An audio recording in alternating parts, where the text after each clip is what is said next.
Fala galera, seja bem-vindo à Semana das Profissões com esse ícone da televisão brasileira, Oloares Ferreira. Já pensou, gente? Se você quiser fazer jornalismo, a hora é agora. Esse rapaz aqui é o cara da televisão, vai tirar todas as suas dúvidas. Pois é, professor Luiz, primeiro obrigado, né, aqui pelo convite. Você, galera, você é ligado aqui nesse vídeo. Bom, primeiro não comecei na televisão não, a televisão veio muito tempo depois. Minha primeira experiência, primeiro eu fui fazendo jornal no interior do estado, lá em Crixás, onde eu nasci. Quando eu vim para Goiânia para estudar, logo no início, né, já comecei a fazer jornal impresso. Trabalhei muito tempo no Jornal Diário da Manhã, Jornal Top News, Ponto de Vista, Jornal Opção. Eu fiz muito tempo jornal impresso e eu só fui para a televisão em 95, quando eu fui trabalhar, 95, né? 95, quando eu fui trabalhar no Grupo Jaime Câmara, da TV Anhanguera, lá em Rio Verde. Aí eu voltei para Goiânia, né? Voltei a fazer jornal impresso, né? Voltei a fazer jornal opção. Aí em 97 eu voltei a trabalhar no Grupo Jaime Câmara em Lusiânia, lá no entorno de Brasília. Eu fiz Globo Brasília um período também, nessa mesma época lá. E no ano 2001 foi quando eu entrei na Record, né? Então eu entrei na Record em 2001, foi aí que realmente foi um período que eu entrei e não saí mais de televisão. Mas eu tive muita experiência com jornal impresso primeiro, né? Mas foi uma opção sua ou dentro da própria carreira do jornalismo foi algo que foi te guiando e você falou, não, tem que ser isso e pronto? Não, a profissão foi me guiando, até porque televisão naquela época era um sonho tão distante, porque naquela época, quando eu entrei, né, televisão para mim, assim, eu era desconhecido, eu trabalhava em jornal impresso, mas assim, né, eu era super desconhecido. Então era um sonho tão distante, mas tão distante, que nem na minha, né... Os maiores sonhos... Não, nunca apareceu. Eu, no máximo, eu já estava no jornal impresso, fazia um pouco de rádio, mas televisão era algo muito, muito longe da minha realidade, né? Nesse intervalo de tempo, quando você fala que trabalhava no jornal impresso, o pessoal perguntou também se você fez alguma redação, se você ainda trabalha na área de redação, é você que redige os textos ou você passa antes? Funciona o seguinte, na maioria dos casos, a televisão funciona da seguinte forma: tem um produtor, né, que agenda as entrevistas, que cria as matérias. Então o repórter chega na TV, pega a reportagem, vai para a rua gravar. Depois tem um editor que passa o texto, ajuda ele a construir um texto, né, antes de gravar. No meu caso, eu tenho autonomia, né? Eu que fecho meus textos, o editor só edita, só monta a minha matéria, mas eu tenho autonomia para construir o texto. Mas eu sou apaixonado em texto, em jornal impresso. Meu sonho é voltar a fazer jornal impresso, porque eu acho que todo profissional de comunicação, ele tem que trabalhar por um período. Eu acho que antes de ir para a televisão, a pessoa deveria fazer primeiro o rádio, que ajuda a ter muita espontaneidade, e o jornal impresso, que ajuda as pessoas a escreverem. Porque hoje, infelizmente, as pessoas que vão direto para a televisão, elas têm muita dificuldade com texto às vezes. Eu acho que o jornal impresso, ele ensina você com gramática, ensina você a ter fonte, né? Eu acho que a grande escola é o jornal impresso. Olha que interessante, já responde a pergunta da Kelly Kathleen, também estudante de jornalismo, que pergunta qual que seria a dica para iniciar. Então, a dica para iniciar seria pelo jornal impresso, né? Começar a escrever seus próprios textos para depois partir para as outras áreas. Jornal impresso, porque o jornal impresso vai ensinar você a escrever corretamente, você entender de gramática, entender de grafia, entender de tudo isso. O jornal impresso vai te ajudar a aprender a fazer textos. E principalmente uma coisa que o jornal impresso ajuda, porque na televisão a gente tem um produtor que agenda nossas entrevistas. No jornal impresso, o próprio repórter, ele tem que ter fonte, né? Ele tem que ir atrás. Então o jornal impresso, eu acho que ele exige mais do profissional, por isso que eu sou apaixonado também pelo impresso. Eu sou modéstia à parte, eu sou bom de texto de impresso. Fica a dica aí então para você que quer começar jornalismo aí, ó, jornal impresso. É bastante interessante você procurar escrever seus próprios textos desde o ensino médio. E aí eu vou aproveitar a dica aqui, ó. Dentro desse jornal impresso a gente vê muitas fake news. Aí a Marcele Alves, formada em comunicação social pela UFG, hein? Ela fez uma pergunta que é o seguinte: ô Lores, como que você vai desmistificar as fake news? Você bate o olho e vê? Ou tá bem complicado a questão da fake news no jornalismo? Tá muito difícil a gente trabalhar, fazer comunicação nessa época de fake news, mas eu tenho uma técnica bem bacana que eu faço. Ela é prática e rápida. Quando você receber uma notícia, vou citar um exemplo de uma que está circulando hoje. aquela dizendo que o filho do William Bonner, apresentador do Jornal Nacional, teria recebido o auxílio emergencial do governo, né? Tem deputado gravando vídeo, tem muita gente, isso virou uma fake news. Você pega essa notícia e joga ela no Google ou qualquer outro site de busca, coloca essa notícia lá. Com certeza vai sair que aquilo é fake news, com certeza vai sair a verdadeira história. Ou seja, a verdadeira história desse caso é que durante um acidente pegaram os dados, os documentos dele e começaram a produzir documentos e fazer, usar os nomes do filho do William Bonner. Então é um exemplo claro.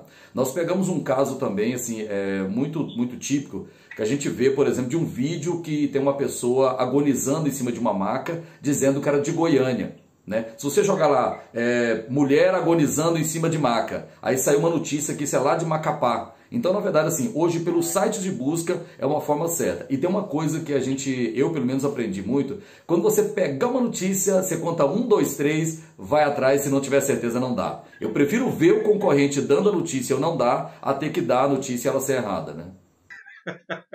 Essa estratégia é boa, então, hein? Essa estratégia de ouro para você que está assistindo aí o vídeo, ó. Conta 1, 2, 3 e vê se o concorrente está dando a notícia. Se não está dando, é pé atrás, né, Lores? Mas essa dica do Google ou qualquer outro site de busca, eu gosto muito dela. Você pode pegar qualquer assunto que você tem dúvida, aí você coloca lá no site de busca, mulher agonizando em caixão, filho de William Bonner recebe auxílio emergencial, tal remédio cura coronavírus.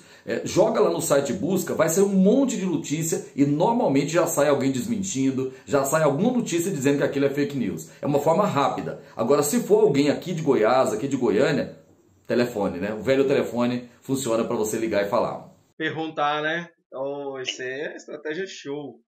Ô, Lores, o seguinte, seu ensino médio, você acha que colaborou, ajudou você a fazer a escolha do jornalismo? Lá desde a época da adolescência, você sentia que era isso mesmo que você queria?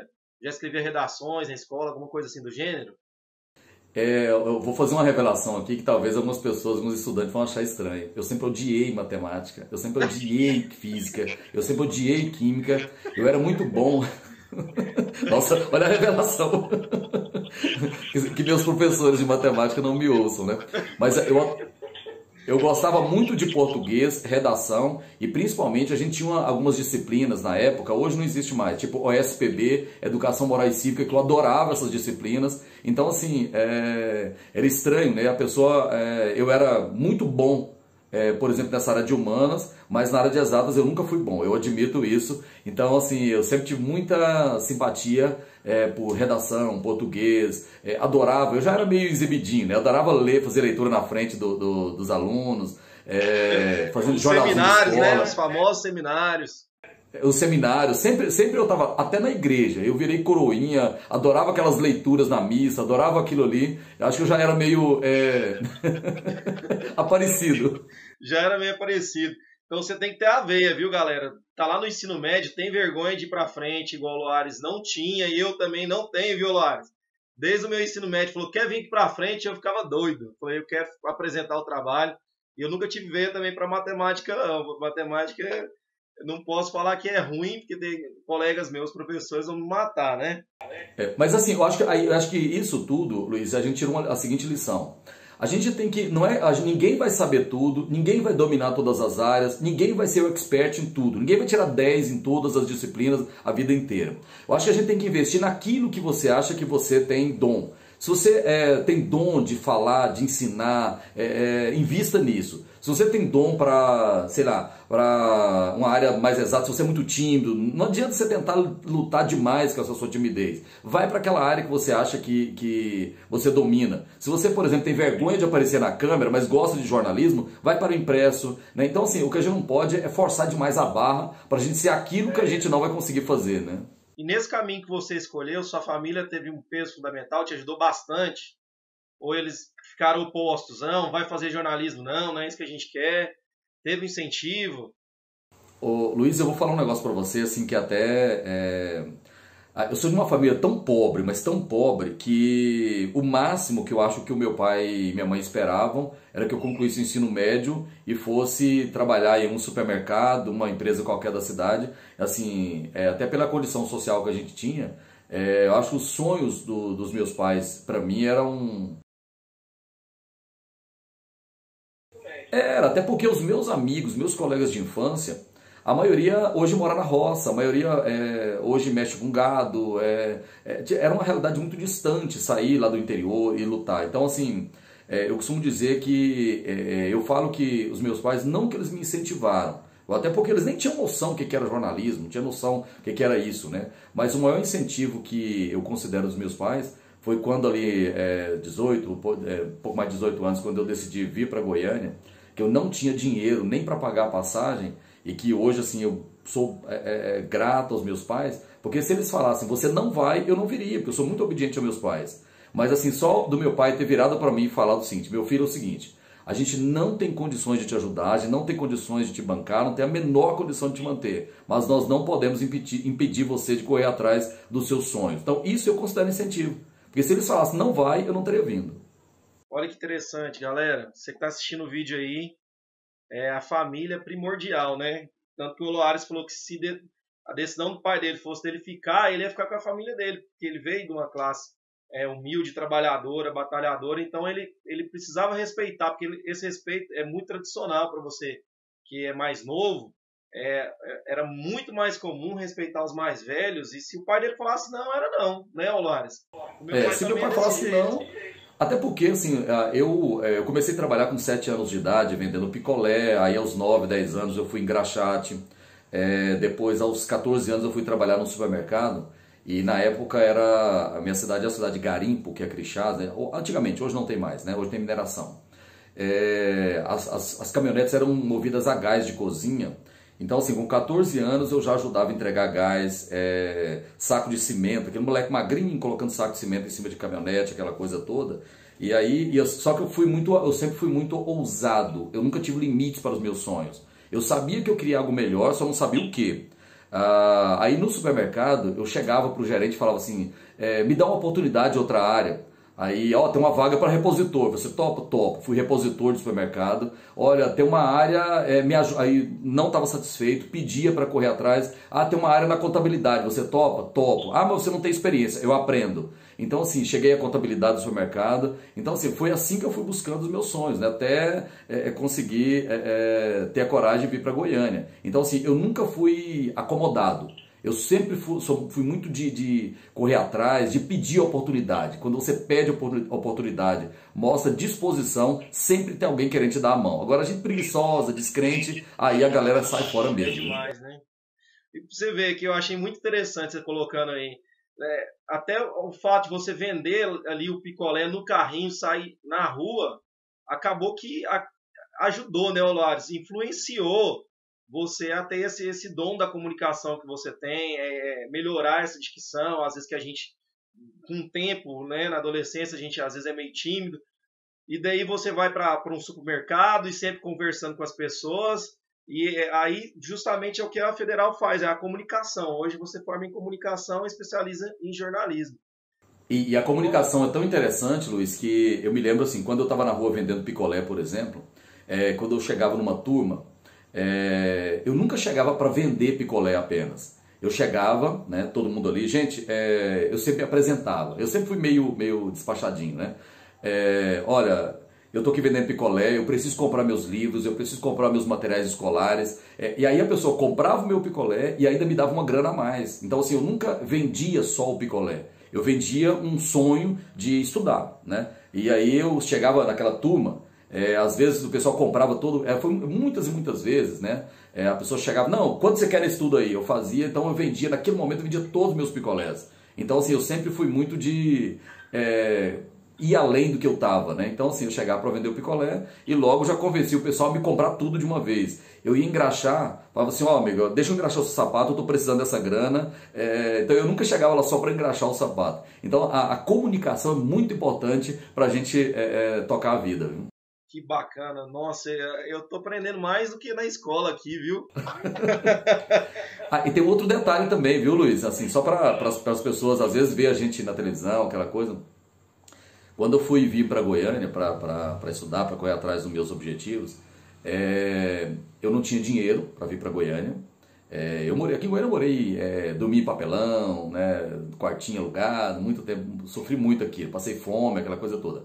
Mas eu precisava de dinheiro para vir para Goiânia, eu não tinha um centavo. Eu trabalhava no escritório de contabilidade, e aí, assim, pouquíssimo dinheiro.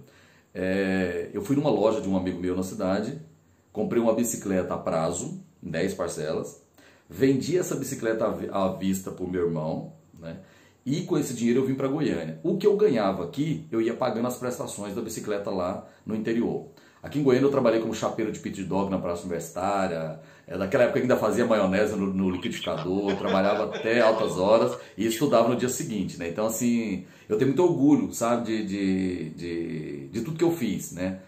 Acho que por isso que hoje eu sou uma pessoa muito pé no chão e eu costumo dizer que tudo que acontece na minha vida, eu costumo dizer que o sucesso das pessoas é olhar no retrovisor da vida. O que é isso? É você crescer, você evoluir, mas nunca deixar de olhar de onde você saiu, o que você era, para você valorizar muito o que você está fazendo. Então, todo momento eu olho no retrovisor da vida e vejo de onde eu saí, né, como é que era a minha vida e o que Deus fez comigo hoje. Então, isso é fundamental, não só como ser humano, mas na profissão também. Isso é muito bom. Nunca escondi nada do meu passado. Nunca me fiz de coitadinho, que eu odeio esse negócio de coitadinho, mas nunca arrependi de nada que eu fiz. Viu? Olhar no retrovisor da vida, hein? Isso aqui não é só uma entrevista não, galera. Isso aqui é uma lição para você levar para a sua vida inteira. Eu também tenho olhado no retrovisor da minha vida, tô pequeno ainda, crescendo devagarzinho, mas com a bênção de Deus e com os esforços vai ser sucesso. Ainda mais depois dessa entrevista aqui. Glória! Quais são os maiores desafios aí na área de jornalismo? Eu sei que hoje você é âncora, referência no Brasil inteiro, mas ainda assim, às vezes você encontra um desafio ali, algo que te chama a atenção, que você tem que mudar, às vezes, o seu jeito de ser, ou buscar uma nova informação. Esses desafios da vida ainda batem no saporte ou tá bem tranquilo? Não, a todo momento bate. Até porque, assim, meu grande desafio é não me deixar acomodar, né? Eu chego na televisão hoje, todos os dias, eu chego lá por volta de 8 horas, para mim, na minha cabeça, é como se fosse meu primeiro dia de emprego. Eu chego num gás total, eu adoro participar de tudo, mas o maior desafio nesse momento, Luiz, e você que está vendo esse vídeo, é a gente lidar com a polarização política desse país, né? Eu nunca declarei o que eu acho, mas ficou tão chato, Luiz, porque antigamente, quando eu comecei a fazer o antigo Goiânia Urgente, depois virou Balanço Geral, eu pegava no pé de prefeito, eu brigava com o prefeito, com o governador para resolver problemas. Hoje, se eu chegar e colocar um governador, um prefeito na parede, a primeira coisa, o Loares foi vendido para o adversário. Então, você entendeu como é que é? Hoje está tão difícil você fazer comentários. Às vezes eu até brinco, né, que às vezes eu sinto que a gente está emburrecendo por causa dessa polarização política, né? Se você, por exemplo... porque assim, nem todo presidente, nem todo governador, nem todo prefeito, nem todo vereador, eles são 100% ruins ou 100% bons. Mas se você fizer um elogio para um político hoje, você é massacrado nas redes sociais. E tem muita gente fazendo coisa boa. Justamente. Então esse é um desafio gigantesco, né? Você tem que se manter neutro, e apesar que você tem aquela posição, mas você tem que ficar neutro, porque senão você vai arrumar uma briga gigantesca. Né? Você não pode falar tudo o que você pensa, não porque a empresa não permite, que graças a Deus eu tive muita liberdade, né, para falar o que eu penso, mas assim, suga demais você lidar, a galera de internet, ela se esconde atrás de um celular, atrás de um computador e solta todo o ódio, né? O ódio na internet está muito grande. Então, assim, às vezes eu até evito entrar em polêmica, porque eu tenho meio... eu gosto muito de responder às pessoas. E para se resguardar também, né, de toda essa carreira que você construiu, para não jogar por conta de uma pessoa infeliz aí na internet, querendo criticar, só que você deu sua posição, né? E uma coisa, assim, aquilo que eu falei lá no início, um dos grandes desafios da vida e do jornalismo é a gente aprender a contar 1, 2, 3 e às vezes até 10, né? Para a gente não perder as estribeiras. Isso porque o jornalista hoje no Brasil, até por causa de polarização política, por causa de tantas coisas aí, a gente está vivendo aquela fase de joga merda na geni. O que é isso? O jornalista passou a ser culpado de tudo, né?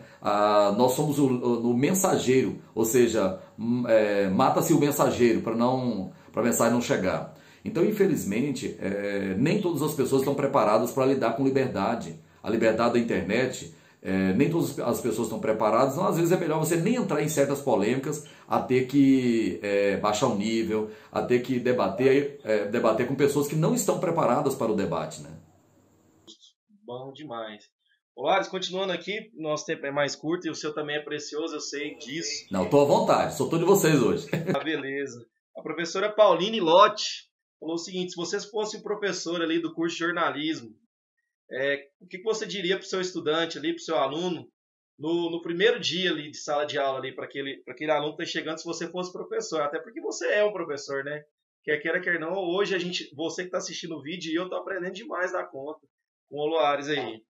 Luiz, eu tenho um lema na minha vida, e isso vale não só para o jornalismo, mas eu acho que para todas as profissões. Quer ser sucesso na sua profissão, quer se dar bem na sua profissão, seja ela gari, professor, jornalista, médico, independente da profissão, seja o patinho feio do bando. O que é isso, né? A princípio a pessoa assusta quando ouve isso.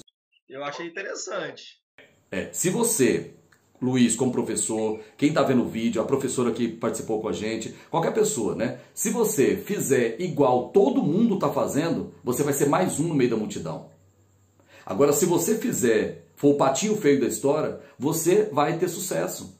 Por que você, Luiz, faz sucesso? Porque você está na internet, você está nas lives, você está nos projetos de alunos para Enem. Por que você é diferente dos outros? Nós temos um amigo em comum. Você pegou o Heitor Portela, que tem 20 e poucos anos, o cara é diferente na categoria dele. É diferente na categoria dele. Então, assim, se você fizer igual todo mundo faz, você vai ser mais um na multidão. Então, a minha dica para quem pretende entrar no jornalismo ou em qualquer outra profissão seja o patinho feio da história. O que é isso?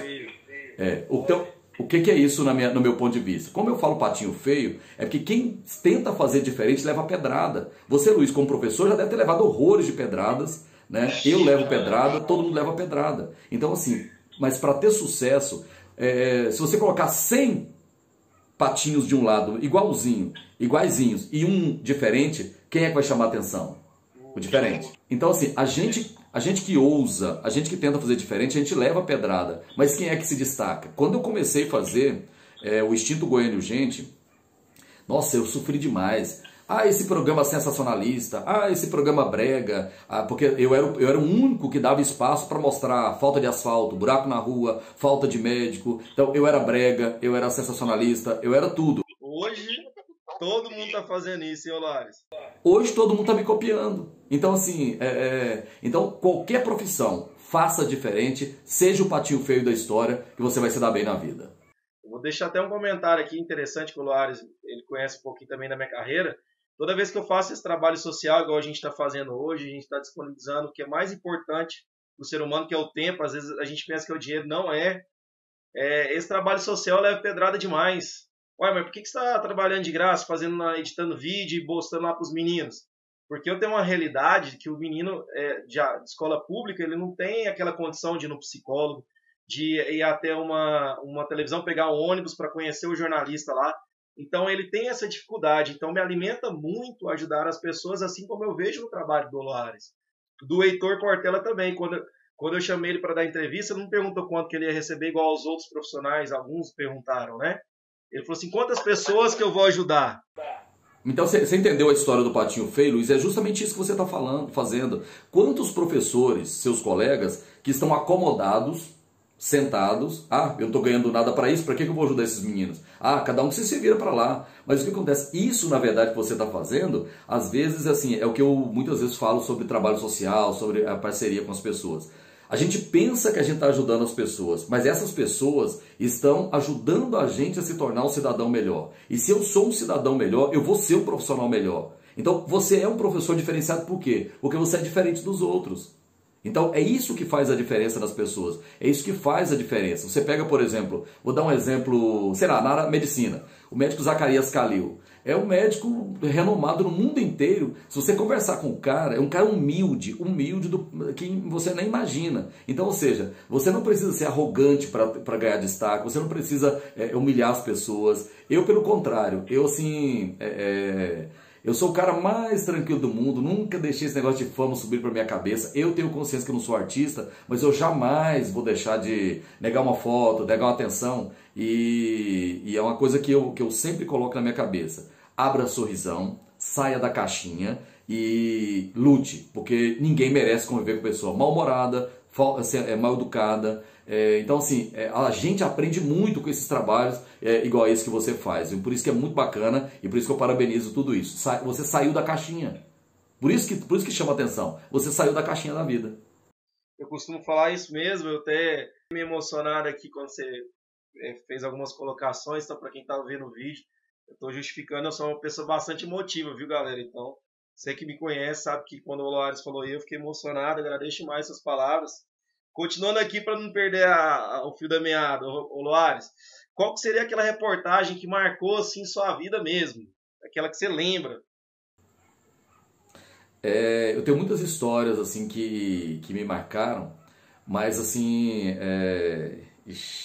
Eu vou escolher uma. Depois eu queria fazer um gancho, não sei se vai ser essa. Eu vi uma foto sua, que eu te sigo pra caramba nas mídias sociais, de você num garimpo, acho que na cidade de Goiás.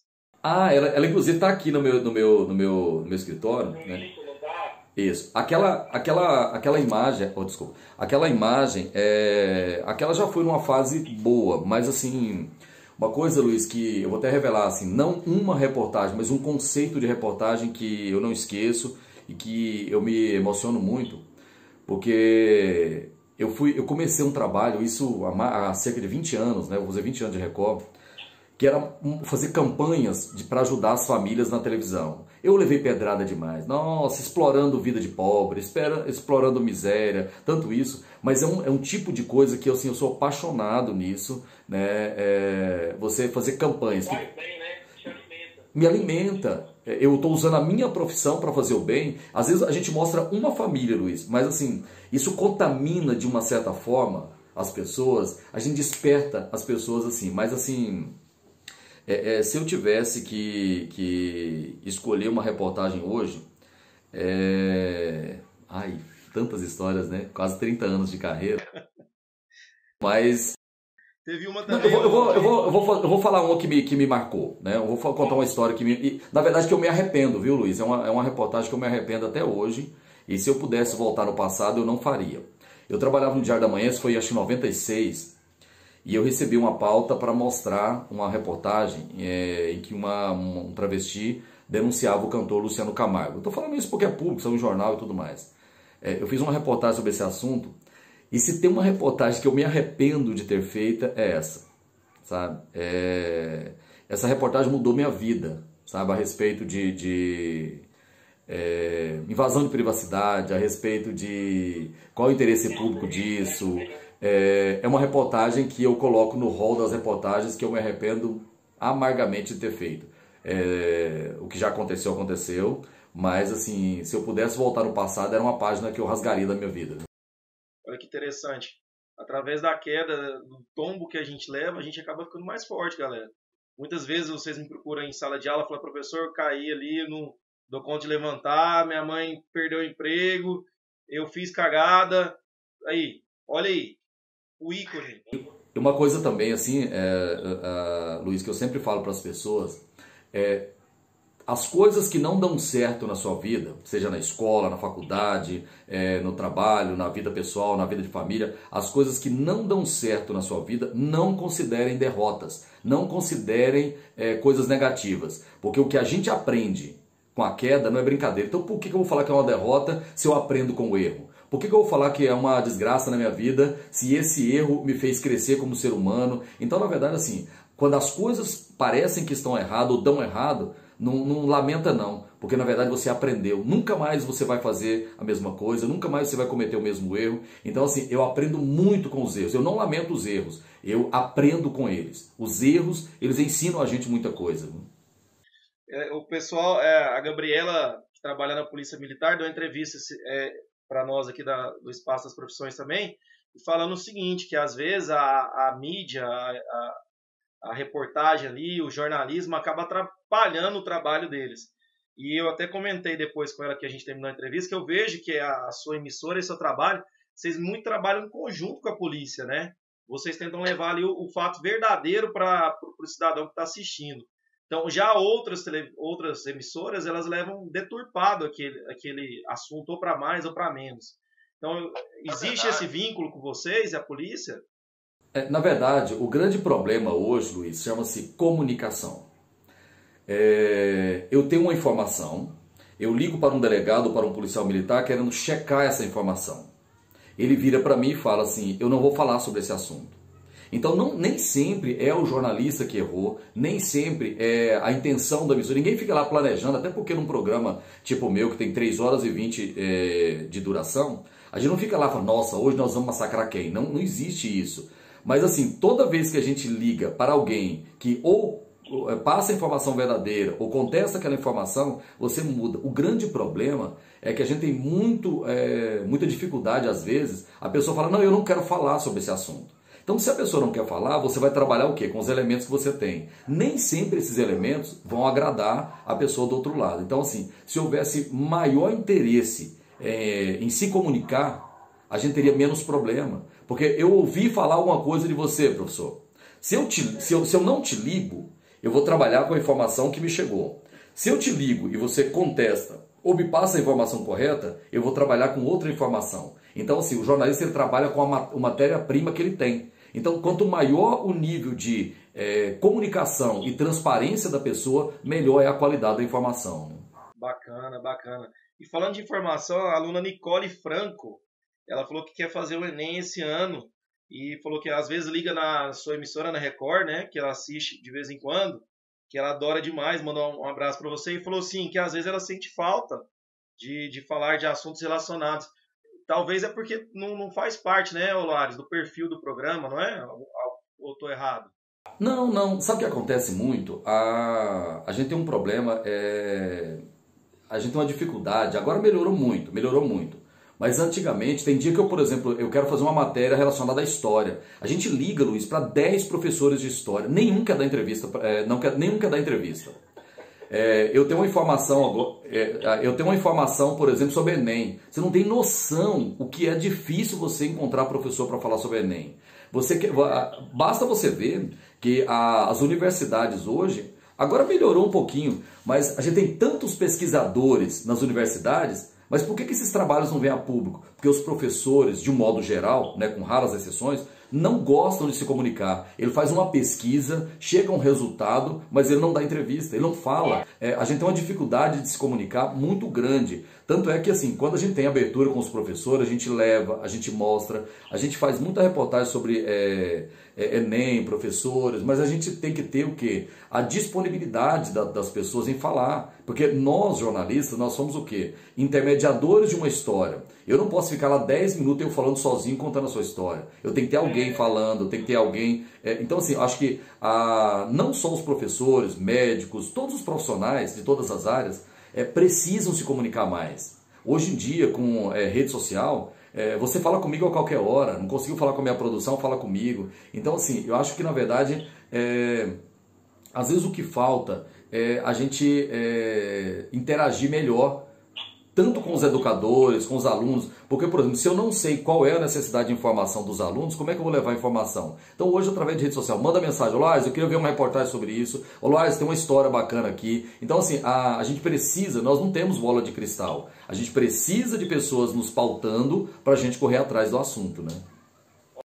Vai ao encontro da pergunta da Júlia, que ela falou o seguinte, será que tem algum perfil, na sua carreira, os jornais, ou impressos, ou em rádio, será que existem alguns perfis pré-determinados? Programa tal tem esse perfil, outro programa tem esse perfil?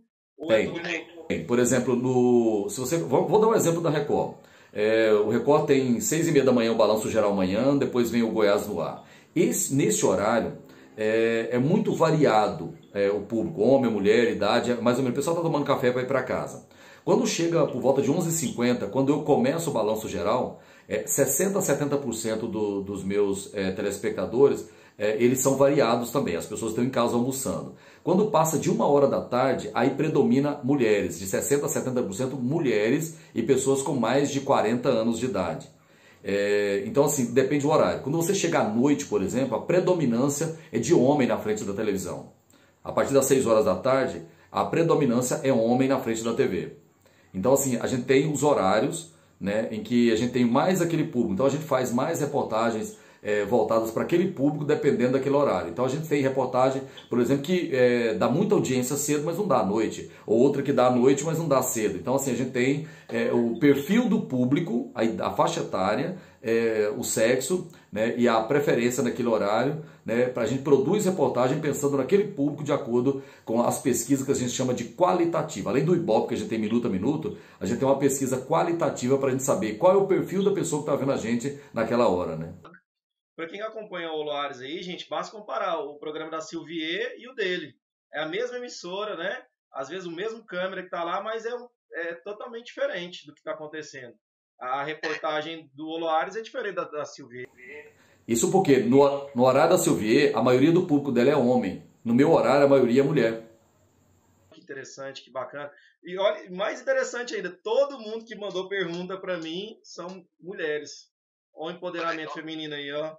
Nas minhas redes sociais, lá na TV, a maioria dos meus seguidores e telespectadores é formado de mulher. Que bacana, bacana demais da conta. Ô Lares, agora é uma pergunta minha, né? A gente tá chegando no fim da entrevista já, você deve estar... Não, pode. Se deixar, a gente conversa a noite inteira aqui. Eu vi uma foto sua, até achei interessante, você estava usando um colete à prova de balas. Então, quando a gente vê algumas reportagens, inclusive de outras pessoas, indo para Afeganistão, Líbia, Iraque, isso não te encanta, não? Aquelas reportagens que ele tem que esconder da bala, do revólver lá, do ladrão. Esses locais, assim, muito de tiro, essas coisas, não. Mas sabe o que me encanta? Meu sonho ainda é, por exemplo, conhecer aqueles países, por exemplo, África, aqueles países muito pobres. Eu gosto de gente, eu gosto de ser humano, sabe? A guerra tal não me seduz muito, né? Mas, assim, eu tenho muita vontade, né? Eu acho que é um sonho que eu ainda vou realizar, é conhecer aqueles países onde aquelas pessoas vivem naquela extrema pobreza, né? Eu tenho muita vontade de conhecer esses lugares. Mas esse colete que você está falando foi uma história sobre uma plantação de maconha, que a denúncia chegou para mim, eu acionei a polícia e falei, eu quero ir junto. Eles falaram, não tem como, Loris. Falei, mas eu quero acompanhar. Eles falaram, então você vai colocar um colete da polícia, você vai ficar distante e na medida que for tendo segurança, você vai se aproximando. Então, assim, é uma reportagem que eu fiz mostrando plantação de maconha aqui em Goiânia. O coração vai na boca, né, nessa hora, né? Mas é uma adrenalina muito gostosa, né? É uma adrenalina muito gostosa mesmo, que eu gosto desse negócio de ser diferente, né? A cada dia me superar, você ser... eu gosto de ser ousado, né? Quando você fala assim, o Loares já deu no que deu, tanto é que eu vou fazer 50 anos de idade, 30 anos de carreira, 20 anos na mesma emissora, e a minha linguagem não é linguagem de velho, não é linguagem de pessoas, porque eu gosto dessa interação até para você se atualizar sobre o que está rolando no momento, né? Então, assim, eu sou um aprendiz incansável mesmo, né? Olha, tem a pergunta aqui da Cíntia, que você falou que você é um aprendiz incansável, e eu acho que eu já sei até a resposta que você vai dar. Perguntou, sua válvula de escape hoje não é o jornalismo, né? Porque é seu trabalho. Sua válvula de escape seria o quê? Uma atividade diferenciada que você faz? Algum esporte? Eu tenho um probleminha que eu sou hiperativo. Eu tive uma época que eu fui fazer curso de pintura, eu tenho muitas telas pintadas. É mesmo, que interessante, hein? Já fiz curso de pintura que me ajudava a desestressar. Mas academia, eu acho que a melhor... a academia para mim nem é para cuidar de saúde, é para cuidar não é para cuidar do corpo, é cuidar da minha cabeça. Da mente. A mente. Eu consigo relaxar bacana na academia, mas assim, cozinha hoje é meu hobby, né? É seu hobby. Inclusive, para quem não segue o Loares, ele tem um canal de cozinha, né, Loares? Na Cozinha com Loares, né? Faz um pudim de banana gostoso. Tem coisa boa lá. Um bolo com pudim. Eu acho que a cozinha ela é uma excelente terapia e é uma forma de união de famílias, né? Então, se eu gosto muito de cozinha, porque eu não sou uma pessoa de balada, viu, Luiz? Eu não sou muito chegado a sair muito, eu sou muito caseiro, né? E eu gosto de coisas simples, eu gosto de estar, tipo assim, eu gosto de coisas assim, comuns, sabe? Eu não gosto de nada Vem da sua formação também, que você teve junto com sua família, né? Então você gosta de ficar mais... cuidar mais de quem tá perto de você, cuidar de você mesmo, ficar mais restrito ali, porque vai pra balada também dá o que falar, né, Loares? Até porque, assim, a gente quando vira uma pessoa pública, E eu tenho isso muito na minha cabeça, que não existe essa história que eu ouço muitas pessoas conhecidas, mas eu estou no meu momento de lazer, mas eu estou no meu momento de privacidade. Não, a pessoa pública ela não tem isso não. Ela é pessoa pública em casa, na academia, no trabalho, ela é uma única pessoa. A pessoa quando vai virar uma pessoa pública, ela tem que colocar isso na cabeça. Não existe esse negócio de aqui eu posso ser incomodado, aqui eu não posso, né? E eu acho que a pessoa pública, ela é pessoa pública em qualquer situação, inclusive na hora de dar exemplo, na hora de não fazer coisa errada, na hora de respeitar a lei, ela tem que ser pessoa pública 24 horas. E por isso assim que eu levo muito isso como conceito para minha vida. Olha que interessante, virou pessoa, eu também concordo com o Lares, viu galera? Você virou uma pessoa pública, ixi, acabou. O que você fez em casa ou fez fora, vai repercutir mesmo. Mas tem o preço é alto, viu, Luiz? Tem situação, por exemplo, de festa, que as pessoas me chamam para tirar foto, às vezes aparece uma garrafa de bebida próxima, alguma coisa assim, aí as pessoas já vão lá, o Loares estava bebendo, eu não tomo bebida alcoólica, né?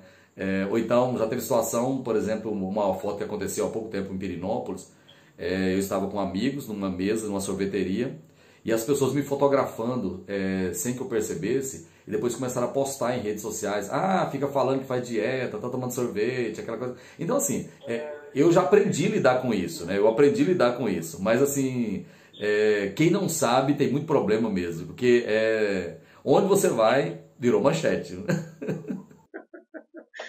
Ô Lares, o tempo do vídeo aqui também tá curto, eu já queria te agradecer. A gente está chegando no final, a gente tem um padrão, a gente está na Semana das Profissões, onde os alunos da rede estadual, principalmente de ensino, vão receber esses vídeos. Hoje a gente está falando de jornalismo, e não é puxação de saco nenhuma, até porque o Lares me conhece um pouquinho, mas ele não vai lembrar disso, porque ele conhece muita gente, eu nem culpo ele, porque quando você conhece muita gente é difícil. A primeira vez que ele me viu na academia sem nem me conhecer, opa, tudo bem? Boa noite. Um sorrisão abriu no rosto desse rapaz. Eu vou chamar de rapaz, tá, Lares? Já tô pegando. Assim, eu sou chorão, não vai falar disso não. E esse sorriso, minha vida tava de cabeça para baixo, tava tudo dando errado. Eram as 8 horas da noite. Esse sorriso ganhou meu dia. Eu falei, caramba, que cara massa, que caboclo bacana, hein? Ele nem me conhece. E aí eu fui ver, depois de alguns tempo, assim, uns 2, 3 minutos, falei assim, quem que será essa pessoa? Aí o Heitor Portela, vai estar aqui na Educação Física, falou assim, você acabou de passar pelo Loares, ele te cumprimentou, e você não cumprimenta ele, não? Eu falei, caramba, gente, meu Deus. Então mostra dessa humildade que ele vem, eu vi alguns vídeos também na internet, ele não chegou onde ele está aí à toa, tudo foi uma construção. Vocês conseguem notar isso? Então, não adianta você querer entrar no jornalismo agora ou em qualquer outra profissão achando que você já vai chegando não, né, Lares? Ganhando, eu tô no topo. Não é assim, galera. A gente começa de baixo e devagarzinho a gente vai crescendo e vai caindo também. Olha, que história de superação é essa? O Lares falar aqui no vídeo que errou e reconhece o erro dele. Falta muito das pessoas isso. E aquele dia que ele me ganhou com o sorriso dele, eu comecei a seguir ele nas redes sociais e acompanhar o trabalho dele e consegui, com a bênção de Deus, trazer ele para cá. Fiquei bastante emocionado de você ter aceitado esse convite. Não são todos os profissionais que têm essa abertura, justamente pelo tempo, né, Lares? Você é uma pessoa ímpar. Obrigado mesmo de coração por estar aqui com a gente. Deu errado o vídeo no começo, ele deu um jeito da gente fazer a entrevista, ele criou uma outra alternativa da gente fazer a entrevista. Olha o que você fez aqui, ó. Você vai ver o vídeo que eu tô chorando, viu? Queria que você deixasse eu penso o seguinte, para os alunos que estão assistindo, acompanha ele também fazendo a comida ali, mas para esses alunos que querem seguir o jornalismo, se deixar uma mensagem final aí para os meninos. Primeiro, professor, muito obrigado pelo convite, obrigado pela nossa amizade. Eu tenho uma visão de mundo da seguinte forma: eu não sou melhor que ninguém e não sou pior que ninguém também. Mas nós viemos desse mundo para transformar alguma coisa. Então eu nunca, né, quem convive comigo sabe que eu nunca subi em pedestal, arrogância, porque isso não leva a lugar nenhum. E eu tenho uma mensagem, assim, uma colocação que às vezes as pessoas assustam com a comparação, mas se você morresse agora, como é que seria o seu acerto de conta com Deus? estarei com a consciência tranquila. Então eu luto muito para que esse seja o último dia da minha vida. Então todo santo dia eu trabalho e luto para que seja o último dia da minha vida. Porque se eu morrer agora, eu estou em paz comigo, eu estou em paz com Deus e com a minha consciência. Então assim, por isso que eu tenho esse gás, essa energia, porque eu vivo como se fosse o último dia da minha vida e eu tenho certeza que eu tenho que espalhar amor, eu tenho que espalhar solidariedade, bons exemplos. Não existe nada melhor do que ouvir isso, professor, que o senhor falou, né? Que às vezes para mim faz parte da minha rotina, mas saber que às vezes um sorriso muda a vida de uma pessoa. Então pode ser um médico, um jornalista, um professor, dependendo da sua profissão, né? Espalhe o bem. Provoca uma epidemia do bem, de sorriso, de caridade, solidariedade, de amor ao próximo, que você colhe. Você só colhe aquilo que você planta. Você não vai colher ódio, plantar ódio e colher flores. Você não vai plantar maldade e colher rosas. Então você só colhe aquilo que você planta. Então assim, em qualquer profissão, plante amor e tente ser melhor a cada dia, melhor para você mesmo, né? E uma das formas que eu encontro de buscar esse lado é a gente baixar a bola e o amor, o trabalho da gente, ele aparece por si só. Não precisa de ninguém subir no morro e gritar, eu sou o melhor, né? Quando você faz as coisas certinhas, elas aparecem por si só. Professor, muito obrigado. Obrigado a vocês, os alunos também, e boa sorte, viu? Qualquer coisa, pode me chamar na rede social, eu mesmo que vou falar com as pessoas, não põe assessor, então conte comigo aí. Obrigado, professor. Obrigado, professor. Um beijo para todo mundo. Obrigado.